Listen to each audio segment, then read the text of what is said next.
Hi everyone, good morning, good afternoon, good evening, wherever you are. I'm your host, Dr. Haider Shah. On behalf of Kalwas, I would like to welcome all of you to this webinar. Thank you very much for joining us. Today we have another very interesting topic, and I'm really honored to welcome and introduce our distinguished guest speaker who is going to talk about aligning the higher education with SDGs. What are the different SDGs and how we can align the higher education with those, particularly its impact and how can we improve the higher education? What are the different things need to be considered for alignment with SDGs? Really very interesting topic, and I'm sure you will get a lot of best insights, right information, knowledge, and guidance about all these things as we have an expert with us in today's this session.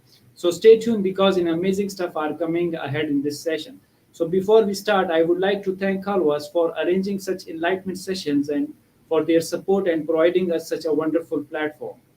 The aim of Kalwas is to give you the opportunity to connect and interact with world renowned speakers, academic leaders, teachers, authors, researchers, experts, professionals, and businessmen to learn from their experiences, their views, and tips which will create an impact and will enable you to learn new things and develop yourself in order to grow and transform individually as well as to contribute to the world at large.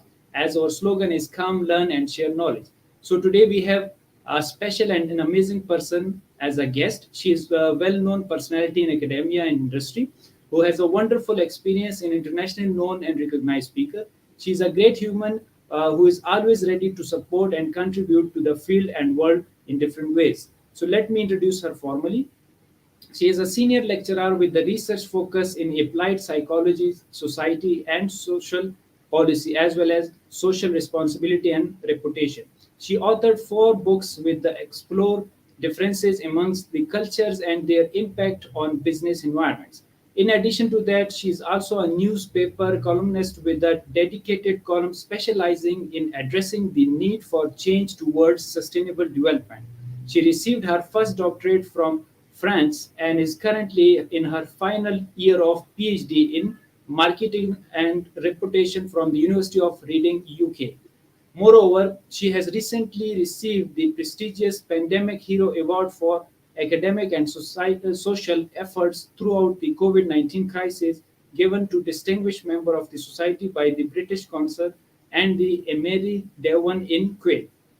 Last but not the least, she is a wonderful speaker, author, teacher, researcher, professional, and above everything, a great human being.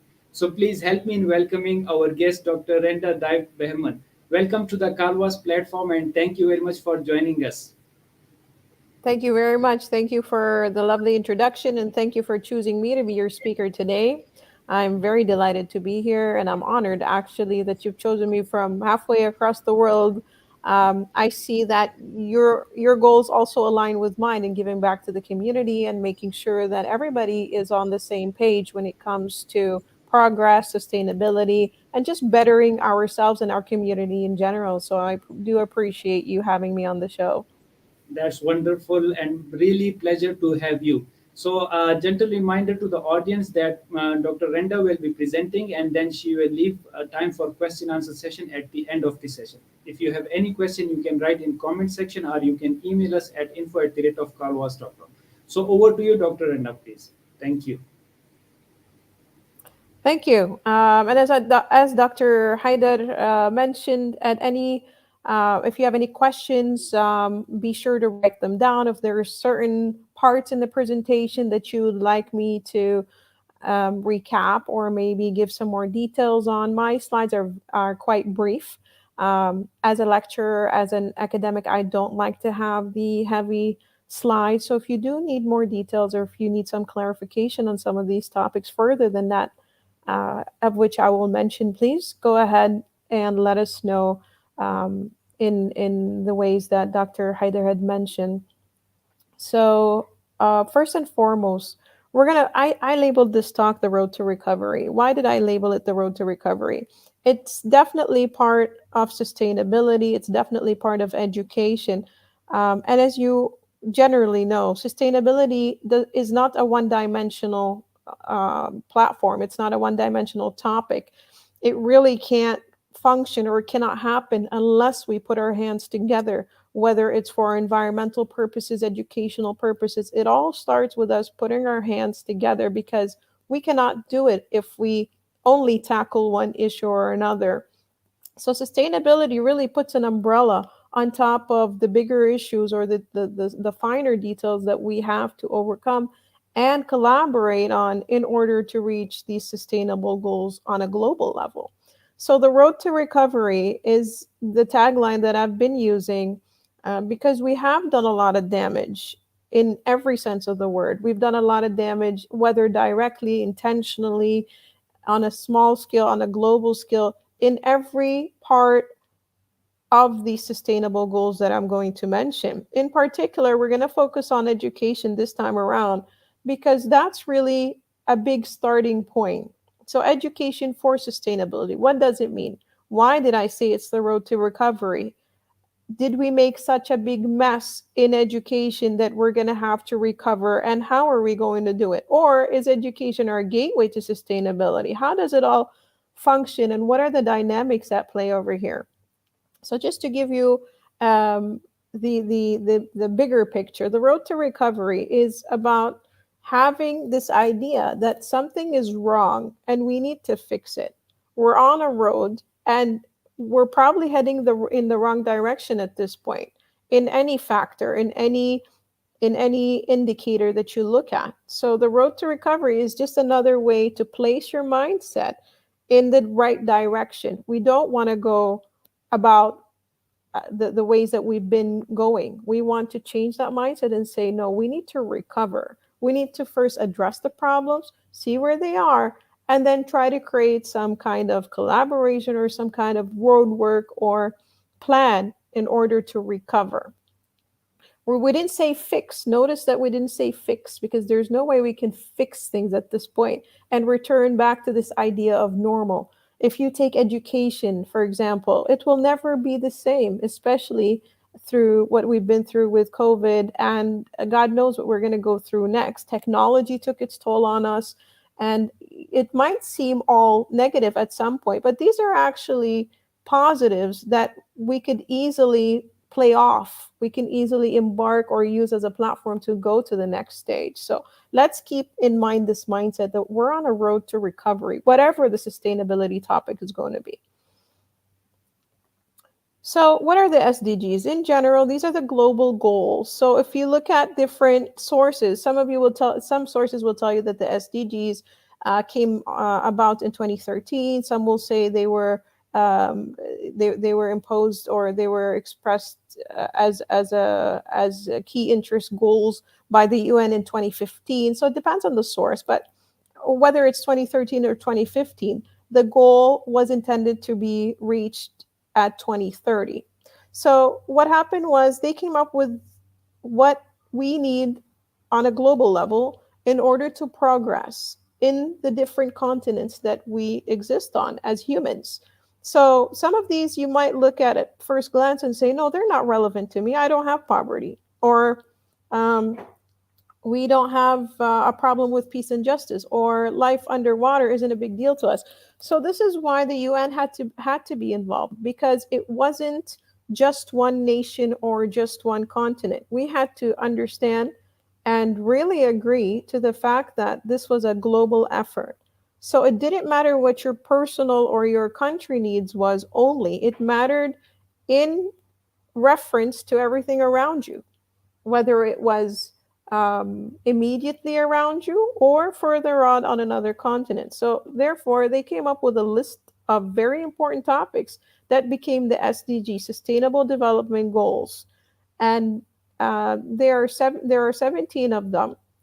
And although one might not be automatically highlighted to you or important to you, once you look closer, they all impact us, and they all do exist in some degree in our societies. So no poverty, for example, number one. Does that mean it's the first and foremost goal of the UN? No. However, it was the most common goal for, or maybe a problem amongst the nations that came up with this agenda. So no poverty became the number one, or maybe the front runner. We don't really categorize them in terms of what's more important. So number one is not more important than number 17. They're just as equally important, but at some point, the relevancy or the abundancy of the problem was so great that it became the majority's problem. So no poverty, no hunger, good health. They're a little different. Quality education, gender equality. I live in Kuwait, so I might say at first glance, oh, poverty is not a problem for us here.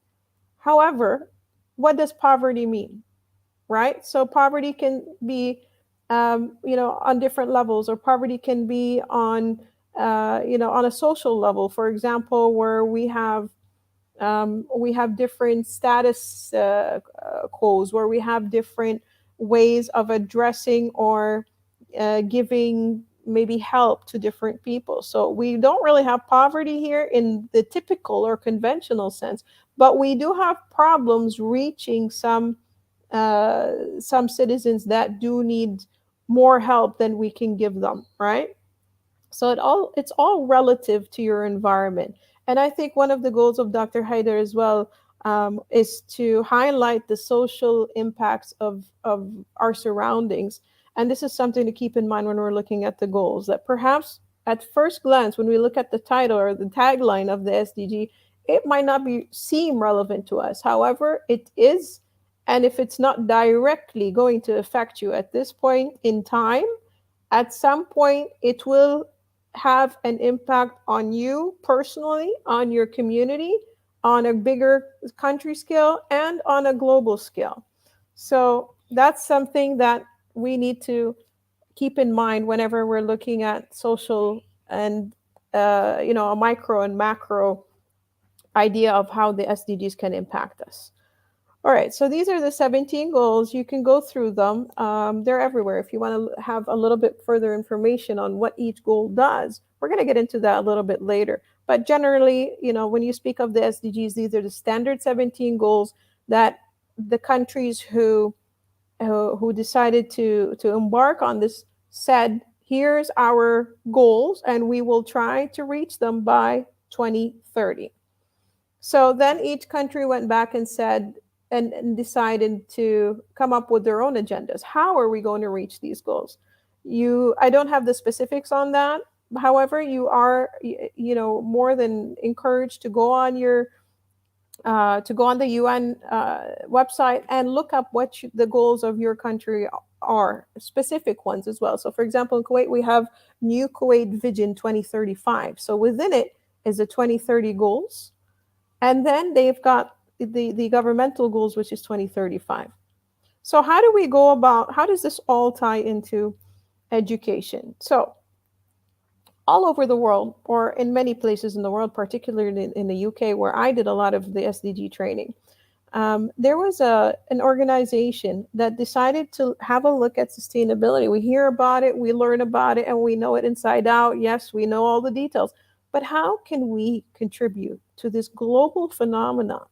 How can we contribute to this in a way that A, leads to positive change, B, can get my interest and my students' interest to join in and contribute to this? I can put all the plans I want. I can put all the goals I want, but unless I get people interested in contributing to the greater goals, I will not have achieved anything. It's very easy to put a goal. We can all list 101 ways on how to tackle SDG 1, no poverty, right? We can all do that. But is it feasible? Is it going to gain popularity? Are people going to contribute to it? So this was some of the questions that this organization tried to tackle. So they decided to reach out to students, and they said that without the engagement and the knowledge, or at least having some knowledge about the SDGs within our education system, we're not going to go anywhere. We're not going to have a better future. So their mission was to get students learning about sustainability from their early years to adult learning. Now, this particular organization, why I'm speaking about it, is because they came up with the model that I currently use. It's very simple and very easy. And at first glance, when I first had a look at it, I thought it was a little, maybe it was a little easy. But once you stick to that plan and the way that they've done it, I'll show you in a bit, it's something to really be proud of because it actually highlights the stuff that you or the performance indicators that add up to become your goals or the ways that you reach your goals. So, in this UK organization, SOS, Students Organizing for Sustainability, it also led me uh, to push some of the students or to encourage them as part of a student club to have the sustainability club. So they, once we did this here locally, we do it in different ways. So we do similar to here, where we share, we do presentations and we give some flyers whenever we could, or try to have some kind of presence in key events. Whenever we do that, we try to encourage the students to take whatever we give them and come up with their own creative ways of doing things, especially in their universities. And this is where my main focus will be for this session. So this organization started off as just an idea, and then they went on to actually have some kind of plan that helps other universities um, interact, or at least have an idea of what the SDGs are. Why do we do that? Why did this particular organization decide to do this? So 91% say they agree that their place of study should actively incorporate and promote sustainable development. They've asked students, and 91% of them said that, yes, of course, us as university higher education students, we should be involved in sustainability. And then they went on to say 83% would like to see sustainable development actively incorporated and promoted through all their courses. I don't know about all their courses, but it's a nice thing to think that the students are very positive about having the SDGs embedded in their education. And then 65% say sustainable development is something they would like to learn more about. And this is where the big question mark came about. What do you mean that you want to learn about? Oh, we were under the impression that you already knew a little bit about them. And then we discovered that most of these students don't really know what climate change is. They don't really know what the sustainable development goals are. They know about sustainability, they know what sustainability is. However, 61% had not heard of them, which was a very alarming fact. Go to the previous slide and you'll see that they all know what sustainability is, and they all agreed that they should be actively incorporated and promoted within their courses. Yet 61% have not heard of SDGs. And I'm talking, this is a UK study, by the way. I don't quite have the reference, but I think it was done somewhere between 2018, 2017. I'm not sure. However, why I'm mentioning this is because this is the UK higher education system, with 61% of the higher education students not knowing what the SDGs are. I would not want to compare this to where I live. Generally, because statistically speaking, the UK has more universities, the UK has more students who are likely to enter higher education, and generally speaking, the level of education is much better than where we are here in the Middle East. So if 61 students in the UK in higher education have not heard of the SDGs, you can only imagine what the consensus would be if we were to implement it here in the Middle East or elsewhere where you guys are in Asia, right? So it's alarming that many students, in fact, the majority of students want to be part of sustainability, but they've never heard of what these SDGs are. So the government said, all right, we'll support you. We're gonna open this discussion to have more universities involved in SDGs. And by that time, many organizations started sprouting around the globe. There was this one, SOS, that pertained to higher education. There was the World Association for Sustainable Development. And it was a good way of getting the ball rolling, realizing that there is a huge gap between intention, between what was going on the ground. And then we had a third dynamic at play, the university courses themselves. I can agree to everything I want to agree to. Yes, we need to embed sustainability in our curriculums. But how are we going to go about that? Are we going to just chuck the entire curriculum out and put a new one in? It's very difficult, particularly with engineering, let's say. How am I going to do this with social sciences? How am I going to do this with physical education? Well, we're going to have a look, and it's not as tricky as it may be, having thinking about it at first glance. So, and then here's more statistics. 70% of the respondents said they want to learn more. Climate change, climate action, and no poverty are seen as the most important of the goals. Climate change, which is SDG number 13, and no poverty was the first one. And this is in the eyes of higher education students. One of the exercises that they teach you, the very first exercise that they teach you in once you go into wanting to learn about SDGs, is identifying the unknown pockets of is curriculum mapping. It's an exercise that you do that's very simple. It might sound complicated. Curriculum mapping, if you were to speak to a university professor about curriculum mapping, it's a heavy duty exercise. Every word counts. Every word needs to have an authentic measure, and everything that you put on that mapping exercise is going to impact something in your curriculum. However, in this particular mapping exercise, it starts off very simple, and you can go to any degree of difficulty that you want. And that's why I like using this model. It identifies unknown pockets of good practice and allies. It opens up discussions with the academics, and many people, as you know, from management, school 101, people are afraid of change. Everybody's afraid of change. So once you say, we're taking a global goal oriented approach, and we want to try to incorporate that in our classrooms because the students felt it was a good idea. Well, it's not just the students who feel it's a good idea. I, as an academic or as a student body or as a student club, now, something on the side I'm going to tell you is anybody can start this.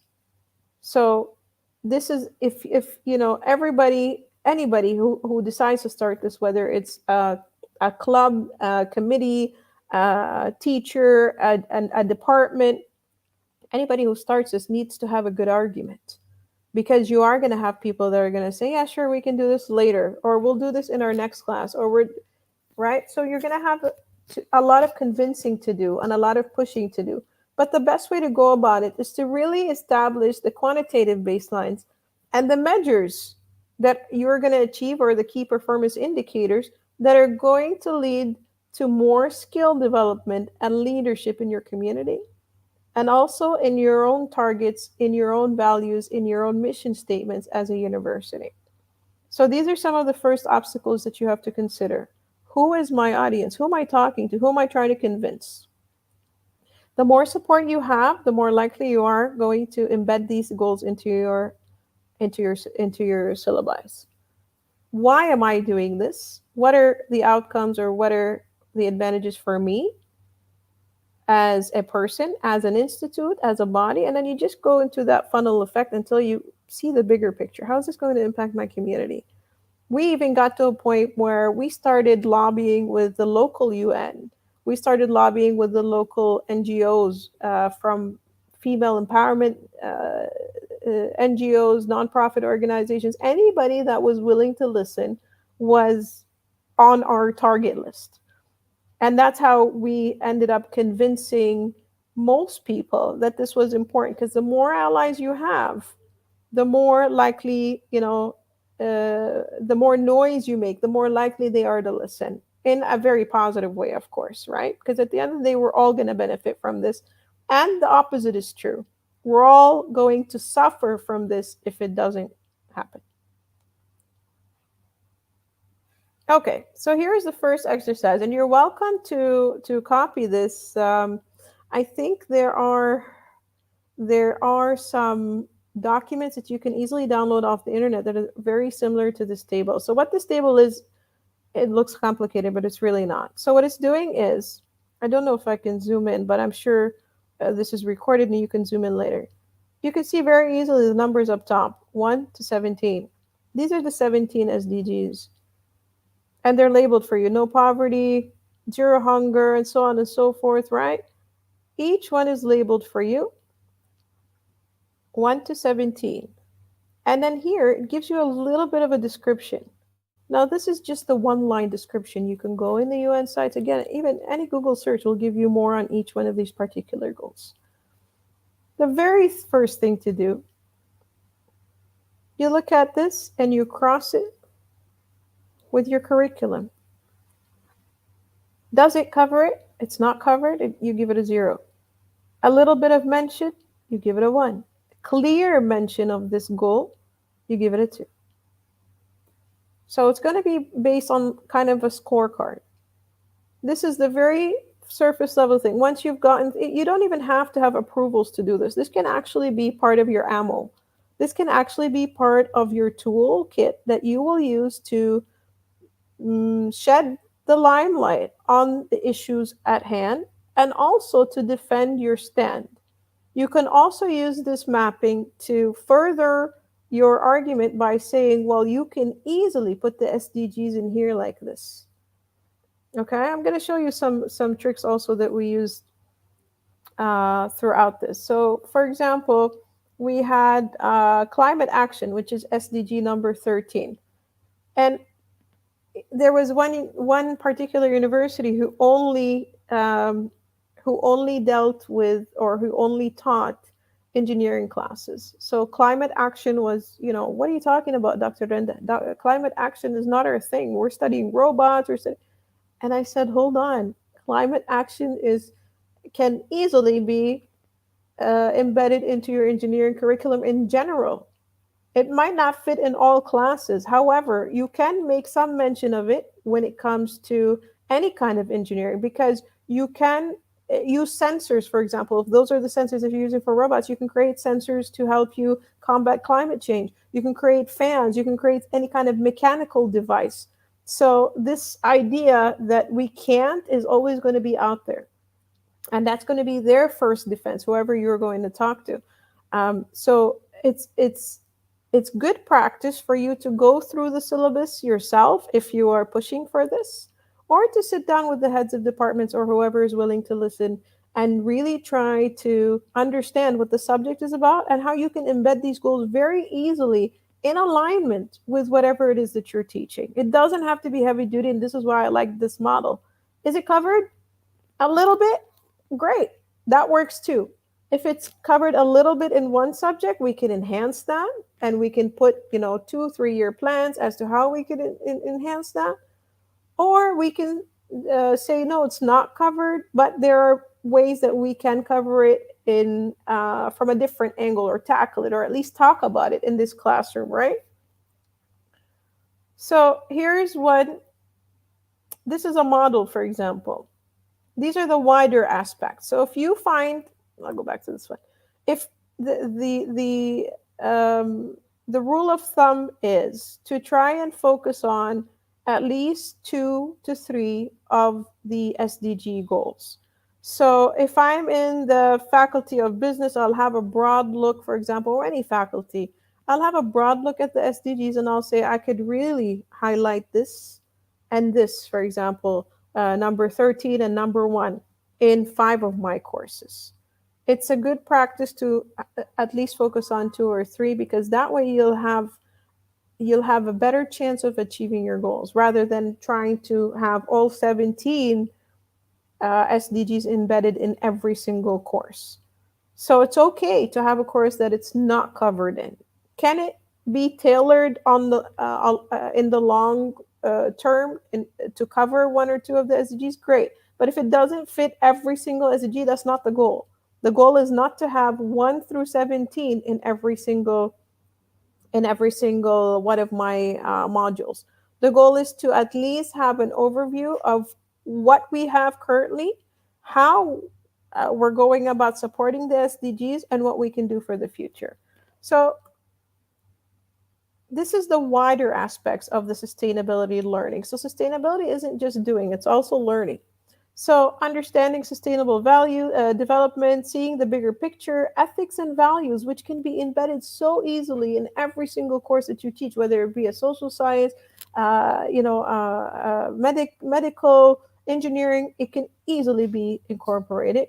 Collaborative problem solving, critical thinking, challenge business, and take real world action. So again, it gives you a spectrum of ways that you can incorporate the different SDGs. And again, best practice is to take one or two, maximum three, if you're able, and really focus on them and see where each module or even each faculty. So the faculty of business can focus on two to three SDGs, and then the faculty of engineering can do the same. And if they can collaborate, that would even be better. So the faculty of engineering, the faculty of business, for example, can come up with projects which, from a business standpoint, can help the environment, for example. And then the School of Engineering can give these to their final year students to do, as subjects to embark on in their final year projects, or come up with some kind of prototype for. So they'll give them real world problems based on case studies and based on the needs of the country. And that's what they do. They're studying the social and society around them and the businesses around them, the government entities, and then they give those nicely to the engineering world, where they can become creative and find different ways to enhance these or find solutions. So you start off very slowly. You start off very, try not to get ahead of yourself where we have to take real world action. No, maybe the first step is to make people understand what it really is. You give them a holistic understanding of the sustainable development goals. Um, you try to show them that if you do this and I do this together, we're going to make a difference. Because a lot of people are taking, they look at it like, well, why should I do this? Nobody else is doing this. No, well, we got to start somewhere. And even if you're the only one doing it, at some point, somebody else is going to join you, and another person, until you are big enough to make a difference. But it's got to start somewhere. So I'll go back to the main slide. This is the first thing. We're just going to map and look at whether these, what's covered, what's not covered. You're really not there to judge. You're there to have a look. It's more like an investigation, scoping what it is that you have in your university and what it is that you don't. And then you go into the smaller details. How is it covered? So it's kind of a vertical and a horizontal diagnostic, if you will. All right. So a big question amongst the SDG scholars is, where does research fall in all of this? Here's the SDGs again, 1 through 17. Do you see research anywhere? It's not there. Why is research not part of the SDGs? Well, because scientifically speaking, if I don't do research in any and all of these fields, then I'm not progressing. And then it goes back to the first conversation that we had. Why are we studying SDGs in university? So the answer to that question is, the research is essential for every single one of these SDGs. However, if you look at what they are individually, they will never say research in poverty, research in good health, research in peace and justice, number 16. Nobody will ever mention, and no descriptive of any of the SDG goals have a research part. However, scholarly or scientifically speaking, none of these SDGs can move forward if we didn't do the research. So it all ties back to square one.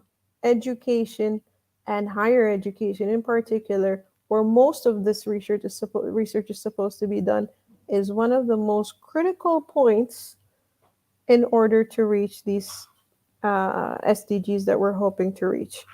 So where does research fall? For example, for me, when I did this exercise plenty of times, and we mapped the modules and whatever. And then I said, well, what's in it for me? I'm a researcher. I'm a person who has great interest in the SDGs, and I always try to incorporate them in my classroom. on any level I could, whether it's through a case study, we actually go out into the real world and see where we can make a difference, whether it's through my personal or my collective charity work that we do, giving time to the community as well and starting these organizations. But what about my research? Where does it fit? If I want to claim that I'm an SDG university, what am I really doing? How can I fit into this bigger picture? So I went back to the drawing board and went back to basics. What's step number one? We map the modules. Step number two, where are we? What are we working towards and how are we doing it? That's where I found a small gap that I can fit my research under. So research can be in the three or two or three categories that you choose, and you could really focus on initiating, collaborating, um, uh, having any kind of influence on the academic world, in order to foresee or have some insight on these goals and how we can achieve them and further the knowledge in these fields. Together, collectively, that works in synergy. All of it has to work collectively. Everybody has to pitch in. And that's the reason why I'm here talking to you, because ultimately, this is something that we can't do alone. You can't do it alone. I can't do it alone. Um, a perfect example of that is climate change. We all know that it's all our problem. And if you do something about it and I don't, then we're both not going to benefit. So we really have to think about it on a global level. We really have to find different ways that we can contribute to it. Step one, as per the research, is to start educating people on what it is, trying our best to incorporate it in the different ways that we could, especially with people like Dr. Haider, who's going above and beyond to contribute to the society. These are the movers, these are the shakers. And I hope this inspires you to at least look into it and see how you can be part of this bigger, uh, hopefully, manifestation of better things to come. And I think that was my last slide, and I hope that was the time frame you were looking for. Thank you for listening to me. I hope you found it insightful. Wow, Dr. Randa, what a wonderful explanation you have done. What a great content you have shared with our audience. That was so great. And I love the idea of starting it from road to recovery. I love that thing that you mentioned, that yes, technology is changing, we are progressing. But again, that is very important, and it has a bright side as well, because sometimes what people do, like for example, from pandemic, they talked about that it has a very negative impact indeed, but there were some positive sides of that as well. Now we see these kind of webinars and all these things, the technological usage, I would say, is enhanced in the pandemic, because we learned how to conduct the online classes and all these things. That was another part of the same coin, which was very important. And I love the way you talked about the SDGs. You introduced the SDGs first. What are these, right from 1 to 17? And then very nicely you have related it to the one example of SOS organization in UK. And again, I really enjoyed the way you give the example of engineering class, that how can they implement and why should they learn the SDGs and how can they relate it particularly. And that's the beauty of the great teacher. You have that quality that you can convince the people that why the SDGs are important and how can they map their curriculum with respect to their course. How can they learn from that, and what are the benefits of it? So many of your phrases, I love that. One of your phrase, I love that you are big enough to make the difference. Really, very big motivational phrase it is for the researchers, students, and audience around the globe.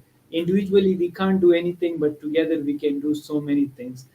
You have given wonderful message, even you in your this short span of time, and I really enjoyed the way you were explaining the things. And I was just thinking how great teacher you would be when you would be explaining things for 2 hours, 3 hours, 3 credit class.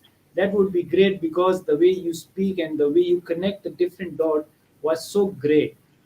Really thoroughly enjoyed this session with you. You have a wonderful command on this topic. And as it was expected that you will have a wonderful session, and you did a fantastic job. Thank you very much for such a great session. It was really interesting. My pleasure. Thank you so much. And I appreciate everybody listening. And really, we hope to inspire. And what you're doing is the first step into making a big difference in this world. I really appreciate your work. Thank you. Thank you very much for such wonderful and kind words.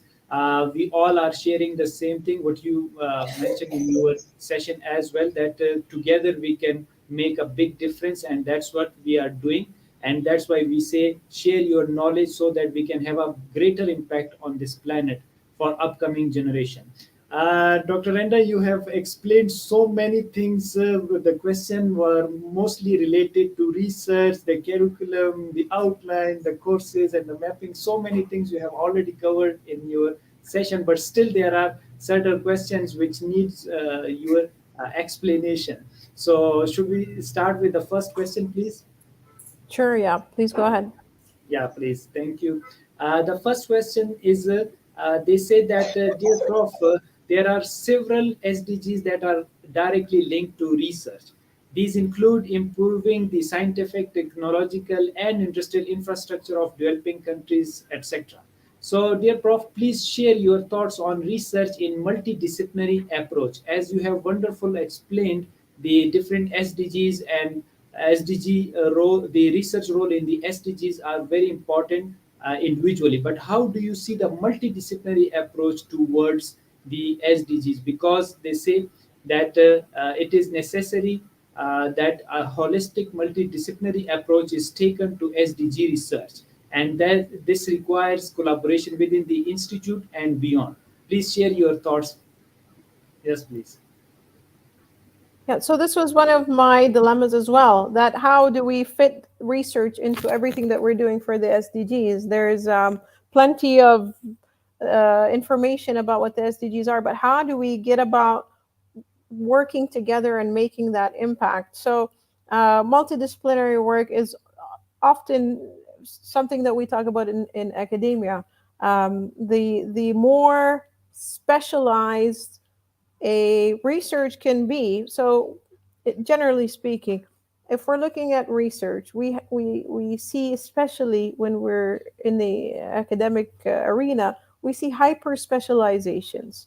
We see people going into really really specialized things that perhaps to me, obviously there's a goal behind what they're doing, and it is advancing science. However, hyper specialization can really be more beneficial if it's linked to another disciplinary.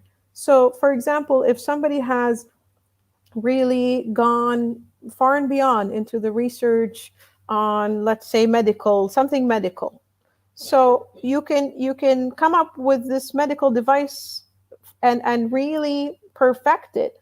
But to put it to good use, you would need somebody else who has expertise in another field. So it's a win-win situation. And that's what we need to bring to the forefront, that it's okay if you want to hyper specialize and go on into the deep into these fields, but to really make a difference. And this is not just my opinion, this is general academic knowledge, that for example, people who do or scholars who do multidisciplinary work have more citations. For example, they have more credibility. They reach the ranks faster. Why? Because their research facilitates something else. It becomes an integral part of advancing more than one field. And most of the time, it actually manifests into something that actually makes a difference. So, research is a big topic, but unless we put our hands together and really understand the value of us working together, that's the best way to move forward. Yes, wonderful answer, Dr. Renda, for this question. Very well said. Another question is very important, and you have mentioned in your session that as well. But they want to ask that the role of the teacher. That Dear Prof, please tell us about the role of the teacher, which is now very challenging as teachers have to map the curriculum, the outlines, and their alignment with the SDGs to achieve the goals. So, how do you see the role of teacher and particularly their work-life balance nowadays? Yes, please. That we can go on for another 2 hours about this, but I'll give you the short version. Please. Because I have my hands full as well, I use the help of the students. So I use the help of, they like to have these clubs. They have the reading club, they have the management club, and whatever. So one of the students was inspired to start the sustainability club, and I trained them, which was, like, it just took a good 10 minutes to train. But of course, we went into more detail. Try to get as much help as you could. And again, that was one part of my strategy. I went to every nonprofit organization. I tried to understand these UN goals myself and how my country was doing. It does take a lot of time. The role of the teacher, we already have enough on our plates, but somebody like you and me, and hopefully the people we inspire, this is this is a it's almost a calling. It's something that we feel we have to contribute to, so we will make time for it. I'm confident in that. And once you get that ball rolling, and I mean, don't be scared to ask for help. This is my first advice. But also, don't really put that pressure on you that it has to be a full-blown plan. No, you could start very simple, very easy. Yeah. Thank you once again. I'm really enjoying the way you are answering. One another question which is very much related what you do as well. They want to ask that, dear Prof, you also write in a newspaper as a columnist.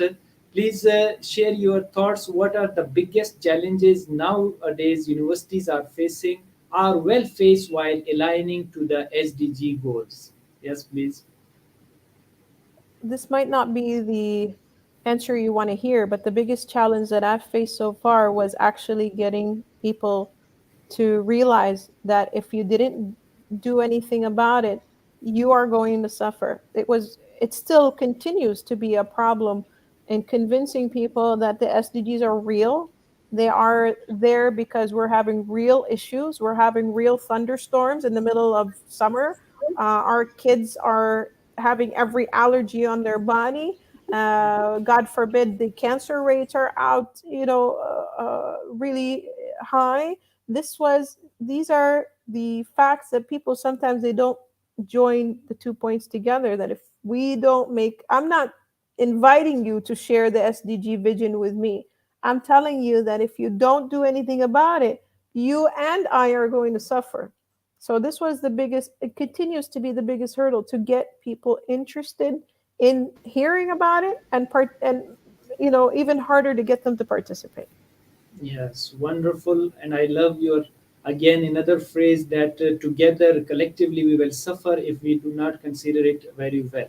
So we need to consider it and we have to work on it because things are coming and we cannot neglect this storm, which you have very given a wonderful analogy.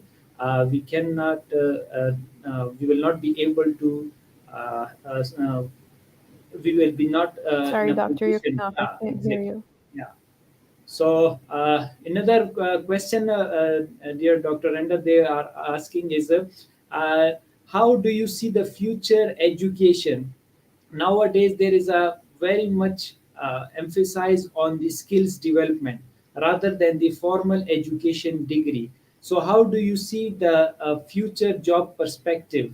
Please share your thoughts. This is the one student they want to ask that why should we study the 4 years program rather than skill development programs or the certification. So a concerned student. Yes, please. Yeah, and I think this is a long debate as well. So I will play devil's advocate here. I agree with you, Mr. or Mrs. Student, because I have a problem with what our curriculums are teaching.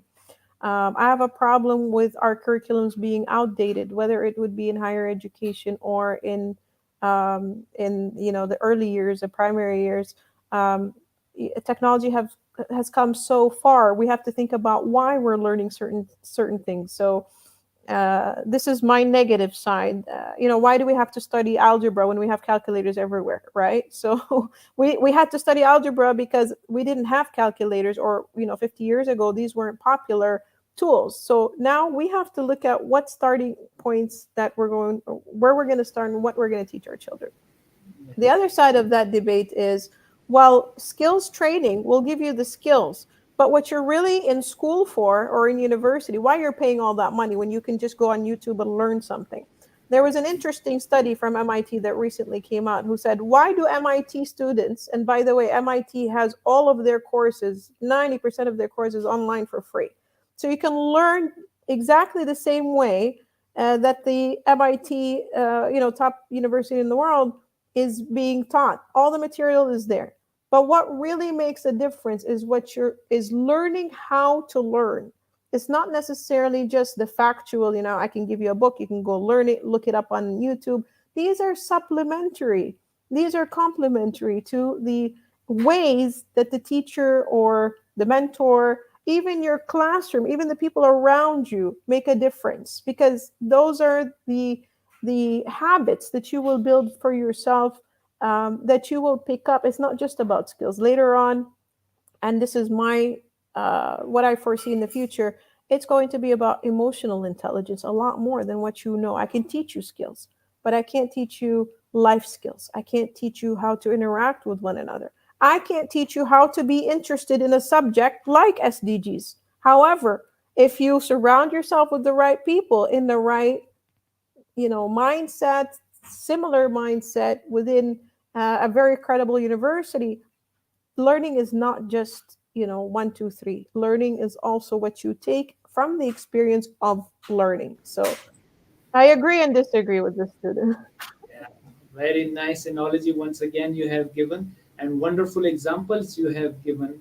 I would say in one answer you are giving a lot of wonderful phrases that they are actually a philosophies, and I would say it is just you are squeezing the ocean into the drop, and then they later on can work on it and they can learn from it.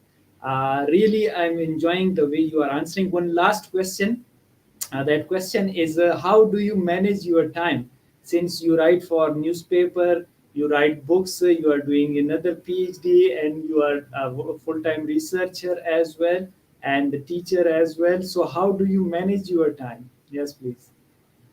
I'm also, first and foremost, a mother to 4 beautiful children that are growing Wonderful. up too fast. So if I can advise anyone, uh, I'm a management teacher. So time management is at the essence of it all. And time management doesn't mean to have a schedule and go by the minute.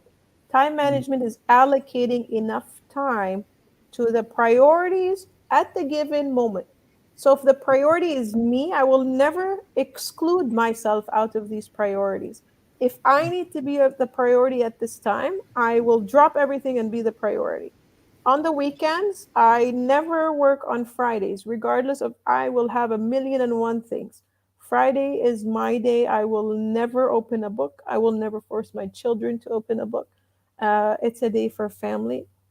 When I'm at work, my mind is at work. So this is what I also tell them. When I'm here in the classroom, my attention is with you. So when I'm outside of this classroom, you're going to have to, I don't like to say forgive me because I didn't do anything wrong, but you're going to have to understand that my attention will be with where I'm going, my children or another meeting, or so time management is essential in getting these things done. Yes, very nicely said. It's the time management. It is actually a skill that you need to learn and develop it further, because everything which you have said is very right.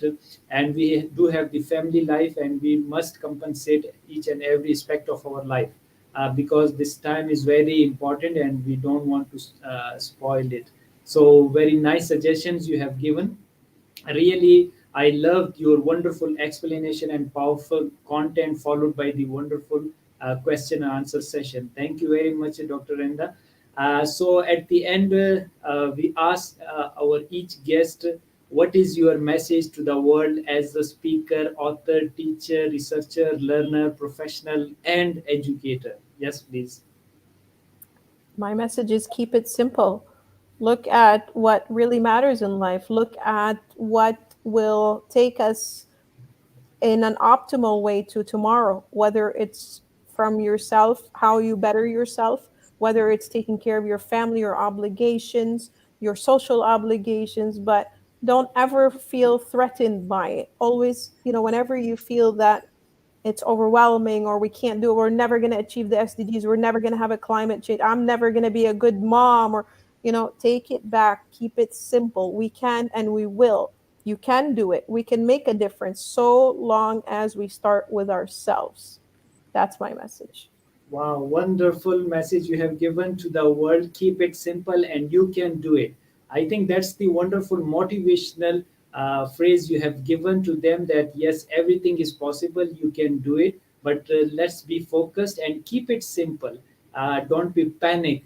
Again, you have squeezed the ocean into the drop. Really liked your analogies, your example, and the way you explained everything was so great. A wonderful session it was with you. So at the end, I would say to the our audience that do follow our distinguished guest speaker through her research work, and you can email her for future learning and guidance. She is very generous and always ready to help the people.